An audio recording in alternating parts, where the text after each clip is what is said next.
Hello there, and welcome to episode 7 of Kolonization Project.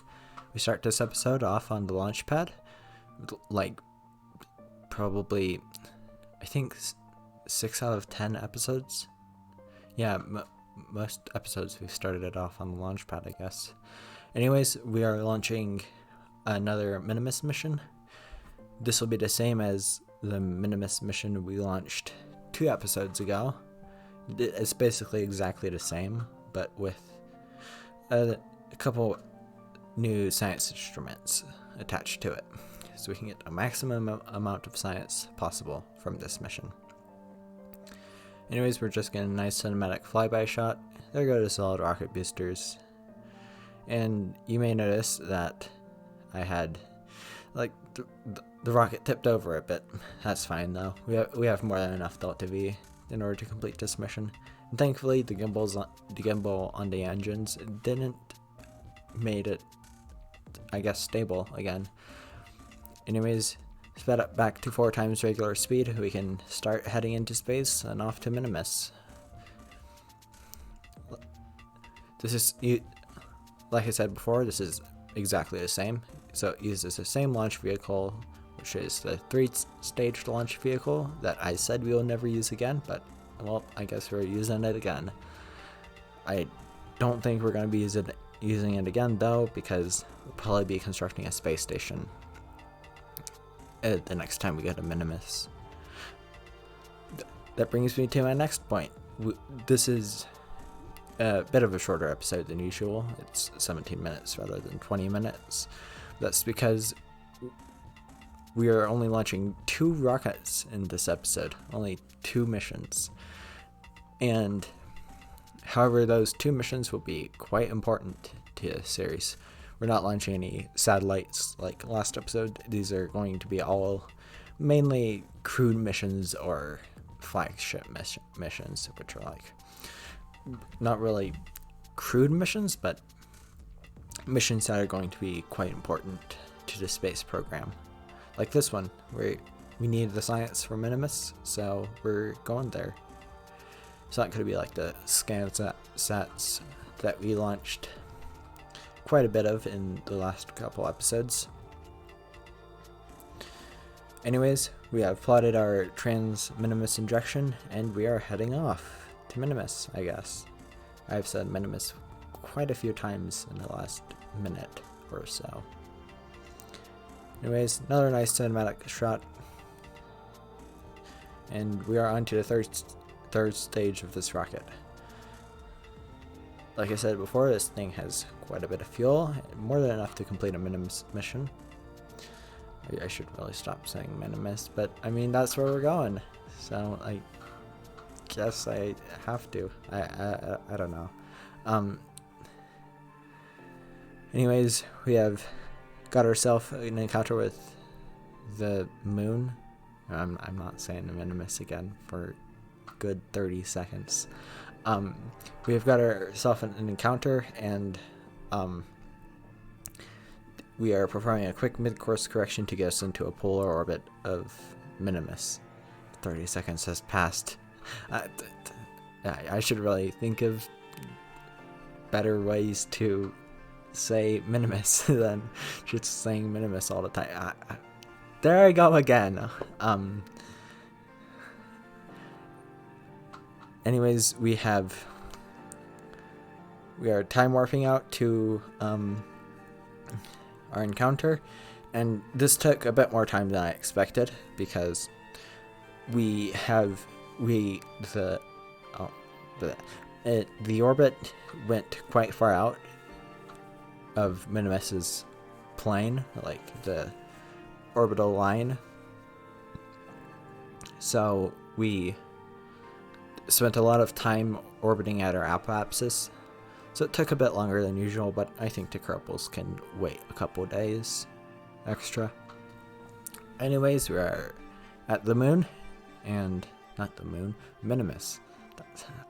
I need to stop saying Minmus, but anyways, we can perform our deorbit burn and land, I guess. We're still using the third stage just to get the most delta V possible. Not the most delta V, the most efficient amount of fuel usage possible. There was still a bit of fuel in the stage, but we wanted to land on the landing stage and not on the booster stage. Anyways, we've landed. That's pretty good. We can see carbon in the background right there, and we can collect quite a bit of science now. We can get, now that we have landed, we can get our Kerbal out to plant a flag and collect some more science.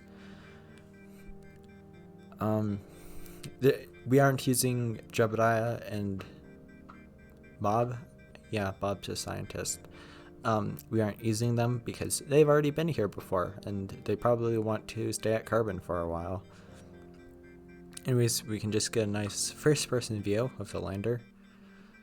I'm actually quite proud of how this lander turned out, because for a Minmus mission, you obviously need the crew capsule, not the crew capsule, the extended, the like hitchhiker storage container, and that's normally pretty hard to fit on a lander.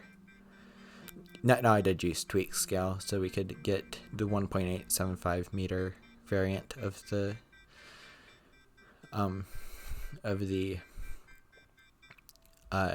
hitchhiker, but it still looks pretty good. Anyways, we have lifted off and landed again. This is a quite short hop, but apparently moving 100 meters away counts as another biome. So we can do a quick biome hop, get some science from here. Have the Kerbal fall on his head. That probably wasn't very good for the visor, but Kerbals are durable, I guess. We can plant a flag and head off to orbit. Now, I did use the Delta V map, like the community Delta V map, and apparently I read it wrong. I read it so that it takes about 900 meters per second to get home from Minmus, and I thought we barely had enough fuel left, so I went into orbit to see if we could get home. However, like I said, I read the Delta V map wrong, and we actually have well over enough Delta V to land again and go back to Kerbin. I noticed this, and I was like, hey, we could do another biome hop. So that's what I did. So we already went to the Highlands and the Midlands, so I thought it would be good to go to the poles of Minmus. Now we are doing a pretty close pass with the terrain. Our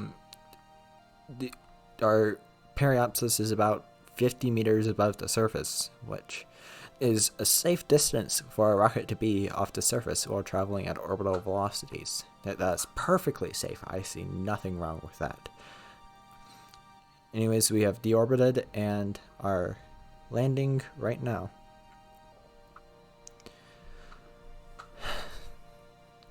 After we've landed, we can do some more science because that is what we are here for. Once again, getting the Kerbal out to plant the flag and admire the view of Kerbin and the Mun in the background, I guess.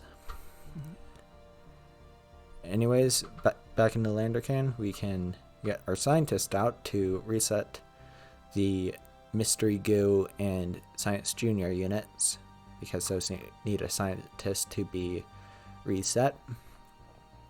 And we can head off home, back to Kerbin, I guess. I've said I guess more than I've said Minmus, probably. I'm not sure. Anyways, we are heading into orbit right now, and we can actually see one of the comets passing by Kerbin right now, which is pretty cool.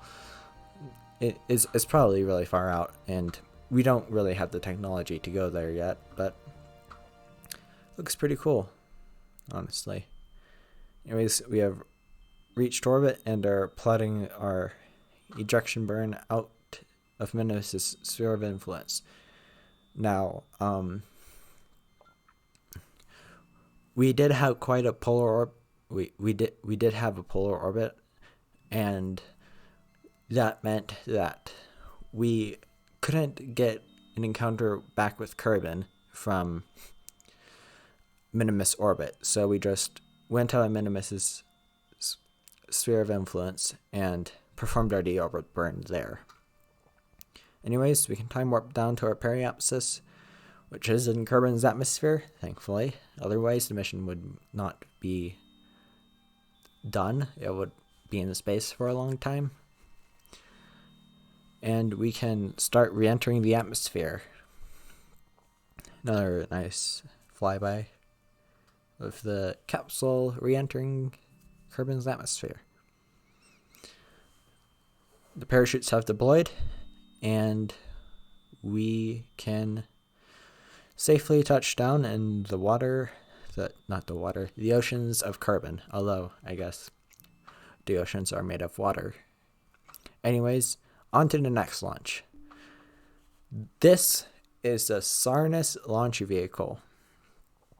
It's the biggest rocket we have ever built in this series, period. It is made of complete 2.5 meter diameter parts and has two of the largest SRBs we have access to as of now. This is designed to be a mostly fully reusable launch vehicle. The only thing that isn't designed to be recovered is the fairings and the second stage, but the second stage is what is going to get us out to the moon, which brings us to the next point. Where are we going? Well, we are going to the moon, but we don't need this big of a rocket to go to the moon with a normal rocket, with the normal payload that is, but we are building a space station around the moon. I'm saying is moon as much as I said Minmus. Unfortunately, we have the solid rocket boosters could not be recovered. This is mostly due to the fact that whenever I tried to recover them, they crashed into each other and promptly exploded, which isn't good when you're trying to reuse something. You may have noticed a bit of explosions on the boosters before they separated. That's fine because there are just details on the rocket, like the flags and the name of the booster. Anyways, we have already detached the first stage and are onto our second stage. You may have also noticed that we left a bit of fuel in the first stage.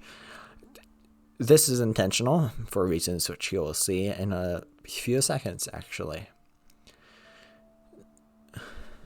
The booster is too heavy to be recovered with parachutes, so we need to do propulsive landings. However, the only place you can really land in Kerbin, if you're going into an equatorial orbit, is the little peninsula really far away from the Kerbal Space Center. That's really far away, and we don't want to land. We don't want to go all the way out there. So we are landing on a drone ship like SpaceX does, essentially. And that's what we're doing right now. Now I did raise my apoapsis above the atmosphere, so MechJeb could actually try and land this because it doesn't like the atmosphere.